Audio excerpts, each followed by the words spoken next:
guys, it's me again, Gurang27 TV guys. Ito ang meal ko ngayon guys, oh. Banana egg with Quaker oats guys. Ako kasi ang tao guys, walang breakfast, walang dinner, walang lunch, hindi uso sa akin yan. Kumakain lang ako guys pag nagutom ako. Wala sa akin yung mga oras-oras. Pag gutom, kakain, anong gagawin luto. So this time, gusto kong kumain ng Quaker oats, banana with egg. So, ito guys, nagpakulo na ako ng water to put it guys. Ipakita ko sa inyo kung ganun lang ang pagkain guys. Ito kulo na guys. So, ilagay ko na yung Quaker oats and ano guys, para kung gusto nyong gayahin guys, pwede nyo ring gayahin. So, pagkulo na siya guys, tansya-tansya lang yung Quaker oats na ilalagay ko guys. So, put the Quaker oats. Ayaw ko yung mga instant na Quaker oats guys. Gusto ko yung unhealthy kasi yun guys, yung may mga flavor. Grabe ang sugar noon. So, ganyan lang. Tapos, ano lang naman to quick cook lang naman to guys. Put the Quaker oats. Ganyan. Tapos, ilagay mo rin yung banana guys. The banana. Put the banana sa Quaker oats para sabay sila. Then, simmer mo na ang 2 minutes. Then, add the egg. Tapos, wala. Ganun lang kala guys. Ganun ang Pagtapos, if you add milk or sugar, bahala ka na. Depende na lang yan sa iyo. Pero ako kasi, hindi ako mahilig sa sugar.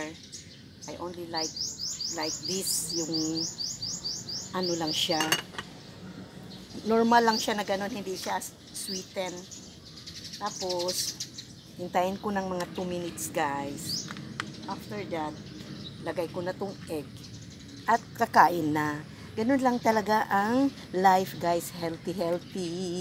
Kasi, pag nasa lansangan ka guys, you must eat a healthy food.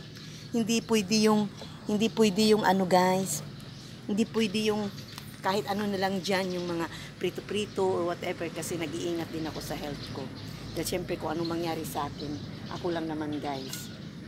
Kaya nagluluto talaga ako. Tsaka hindi naman ako gutumin na tao, yung depende lang pag luluto, pag maganda ang klima.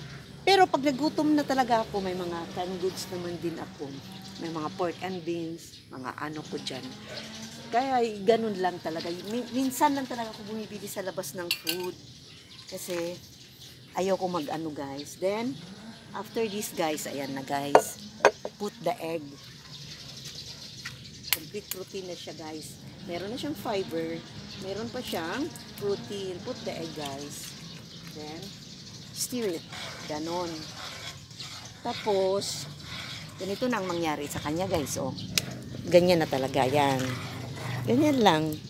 Tapos, yan. Pag nagutom na ako, anytime, hindi na ako magluluto. May food na ako. Hindi, ganun lang ang healthy buff. Hindi kasi ako mahilig sa karne guys. Kasi, pag may edad ka na, hindi na ang mga karne. Kasi yung kidney mo guys, delikado yung kidney mo, yung glycemic mo, yung mo sa HDL and LDL guys. Kaya ganun lang ang life. Tapos guys, by the way, kung gusto niyo tong food na to, pwede niyo gayahin guys, mura pa guys, kasi ito lang naman ang oats na binibili ko guys. Oh, ito lang. Tapos bibili ako ng saging pinapahinog. Oh, may mga lemon pa pala ako dito guys. So, nagtatambak talaga ako ng guys. Oh, I have a lemon and onions and ginger. Kasi complete ang ko guys. May luyang dilaw pa nga ako guys eh. Kasi pag gusto kong maglaga, ganun na. So next time guys, sa ulitin.